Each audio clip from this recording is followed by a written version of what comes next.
Welcome into an all-star break edition of Inside Fever Basketball, and we are appropriately joined by an all-star, Kelsey Mitchell, and I feel like we had to wait, 3-4 years where you were deserving, right on the cusp. Thank you, Pat. But you finally got that recognition. Let's go back to when you found out. This was a really cool moment. You were in practice.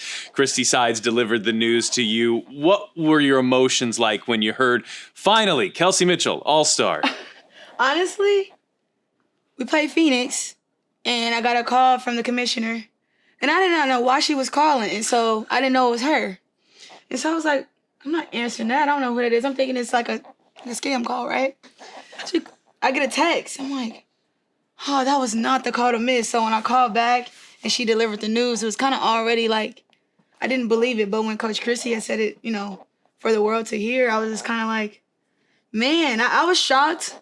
I think, honestly, Pat, I won't settle in until once I'm there. This feeling of it all I'll feel a lot more, I don't know, I might shed tears once I'm in the uniform probably, and I'm getting a chance to really be a part of something that we've always been talking about, so. You did such a good job answering some of those tough questions last year when you didn't make it, but that had to be hard, right? Like looking back, that couldn't have been easy. It was, I think the toughest part about it for me was the fact that when you always feel like people want to hold you to a certain standard, it's like, dang, I feel like I'm there. And they said I needed to do this. And I was like, hey, so let me cross that off. And when I preseason and I train, I'm like, let me cross that off the box because they said I need to work on this. And so when you constantly feel like you're not there and then like, this happened, it was a shocking moment for me. But to be where I'm at now, I think without those moments last year and the year before last, I don't think we ever got to this point. So, what does it mean to you to be able to be joined by a teammate in Aaliyah Boston as you go out there? I'm excited. Me and AB actually was just talking about it during practice. I think we both, because, obviously it's her first year in the league, but it's her first year getting an all-star, and there's many more to come for her, of course. I think for us, it's about being able to figure out how it's going to go because we've never been a part of it, but additionally being able to still support and love on one another throughout the course of the process, even though we're on different teams. So it's a good feeling. I told AB whatever she needs, I'm there for it, even though she's on a different team with me, but I think at the retrospect and everything is the fact that me and AB gonna always make sure that we hold each other down for this weekend. So that's important. She has, Aaliyah, been in the spotlight for years at South Carolina, and you've been playing at an all-star level here for a few years now. Is part of this kind of the realization of the company that you're going to be with, the other players on the floor, you're talking about the best of the best. Mm-hmm. Is part of this like the realization, like for both of you, this is the group that these are my peers? Yeah.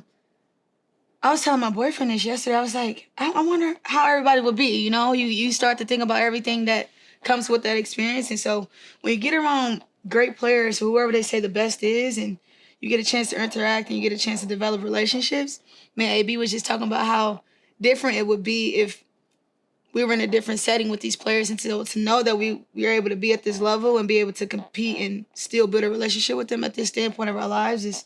It's one of those feelings where you're grateful for, but I won't lie to you. I'm going to soak in as much as I possibly can. You're going to be on Team Stewart, so you're actually going to oppose Aaliyah in the game. Is there anybody on your team that, I know it's an all-star game, I know it's an exhibition, but is there anybody like, wow, I get to play with this person now instead of going against them? Courtney Vanderstue without a shot of a doubt. Brianna Stewart without a shot of a doubt. And Brittany Griner. I think you have to know who BG is, and I was fortunate enough to meet her when I was younger, coming to USA Basketball, and so to know what she's been through, to know how much she's overcome in this past year and a half and some change, and to be here All-Star, I'm looking forward to just see her smile and just be, filled with love and filled with her flowers, because it's one of those things where, the opportunity that, that she had to, go overseas and unfortunate circumstance happening to come back here and be an All-Star, I would love to be, I'm looking forward to being able to be a part of that. Is that a little bit surreal to share the court with her? Definitely. The world, as we know, is what it is, and to know that she's back, with her family, with her friends, and playing a game that she loves, and to see it, like, I'm kind of just, I can't wait to get an autograph and all that. I'm going to get all that. I got that, Pat. I'm going to get everything. It is big picture, the storyline of the 2023 WNBA season. What's your mindset for the game? Like, have you decided that? I think Edub went in and was like, this is my shot. I am going to go nuts. She, of course, did. Aggressiveness. Do you have a mindset? Honestly, I don't know what it is like to not play serious. Yeah. So that's playing in my mind. Obviously, you watch the NBA and you be like, oh, they're not playing that serious, obviously. But I did ask Edub for some pointers, like, how does this go? So me and AB was talking about what the dynamic would be out when the game starts. And so for us, this is about making sure we're having fun. As long as we get to have fun and enjoy this moment, I don't know. Who knows if it will come around again for me.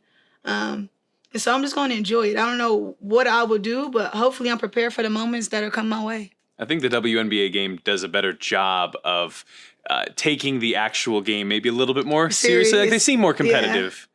Yeah. Last year and the years I've seen, since I've been in the league, it's been really serious. And so for me, I hope I'm on the same page as the rest of the team and I'm doing what's needed and doing what's asked. But it's about having fun. It's about having fun. And I think out of everything that I've been through and everything that I've kind of like endured in my life, especially as a pro, it's been hard. And I'm at a point in my life where I want to enjoy this. I want to get into a lot of that growth here in a moment. You're also, congratulations, going to be taking part in the 3-point competition. Now, you talk about growth. You've done this before. It was 2018. I don't want to speak for you. You maybe looked a little nervous, like right out of the gates, and now you're this confident all-star. I mean, what can you draw on that experience? What do you remember, and what kind of mindset does it take to do well in a 3-point contest? I think you first have to be 3-point contest. Anything you do skills-wise, you have to be calm. If you're rattled and you're anxious, probably gonna do pretty bad. And I feel like that's how it was my first year. And so I'm gonna take the learning experience. And for me, what I do remember about All-Star was Diana Taurasi sitting in the corner as I was about to shoot my first shot, and she was like, "Don't mess up." And to know, like, she was joking around with me, I was like, "Jesus, don't mess up." But moments like that just kind of made it a real moment for me to be close with those guys, even though I wasn't an All-Star, and just to be, in that conversation, to be able to take on a 3-point contest. I think that year Quigley won it, and I mean, she shot us out the ballpark. So hopefully I'm a little bit more prepared, but I'm excited about it. I'm excited. And Quigley's not there, so. I know, I'm quick. She taught me a lot. So hopefully, I'll go out and do my thing. We've got a conversation coming up with Lynn Dunn that will air in a week or so. But part of that conversation we were discussing, Aaliyah's a rookie. Nalissa's a second-year pro. They're still very new and young here. You kind of symbolize the transition from the Tamika era into the era that you're now in. You went through, at times, some struggles here for the franchise. So I feel like you have maybe different perspective on where the Fever are now because you've lived through this. And look, don't get me wrong. I know there's still numerous steps that you want to take. But to be in this position where the Fever have been one of the surprise teams of the season, you guys are playing in more tight games than anybody in the league. And I know closing those out is a bigger picture goal, but there have been tangible steps forward this year. How much pride do you take in that personally and as a team? I think for one, the culture has shifted a lot with the new, transition in leadership and everyone we have here now. I think we all are on the same page about what culture looks like. And that's a step first before you even step on the floor. And then when you transition into other great players like AB and Liz, Lexi Hall, Victoria Vivians, even though we're on the older side of it, to be able to take the floor with them now, even though it's two quote-unquote different generations, we get a chance to play good basketball because the talent is so raw.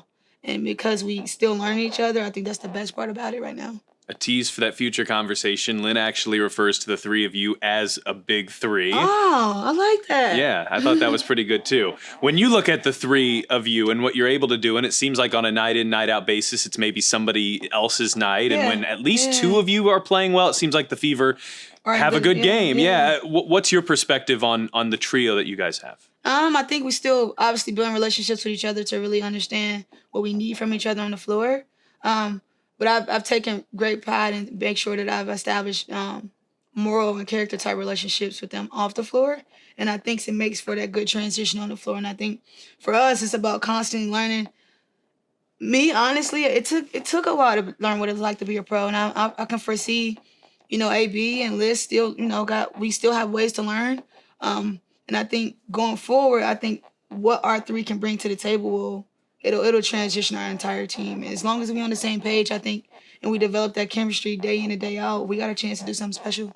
Another highlight of the first half of the season for you is that you were awarded with the Dawn Staley Community Leadership Award. I know it was a really cool moment for you to have her in the building, to be doing the press conference. Ended up being one of your best games of the season, too. This is something, you talk about your growth on the floor, like this is something that's been there from day one for you. You giving back to the community. What did it mean to be recognized like this and the work that you'll continue to do? I actually downplayed the idea of being recognized for it. And then once, Miss Kelly told me that I was, being awarded the award, I didn't even know how big it was. And so once I got a chance to sit down with Dawn Staley and hash out what her hierarchy is to be a pillar of the community, I was like, we're doing something special, and we know we're doing it for the right reasons. And to know that people at Dawn Staley look for players to do things like this to better our generation it's phenomenal. And I think for me, I know that the future comes from the children itself, and so we got to be that resource. We got to be the voice for them, and we got to make sure that we give them everything we need, and we got to pour in. And I think for myself, what my foundation and what we do in the community is about making sure kids have that confidence to go do whatever they want in life. It seems like for you that when your playing career is done, which long time from now, you want to be remembered for the person and the player and not just what you accomplished on the floor. 1,000%.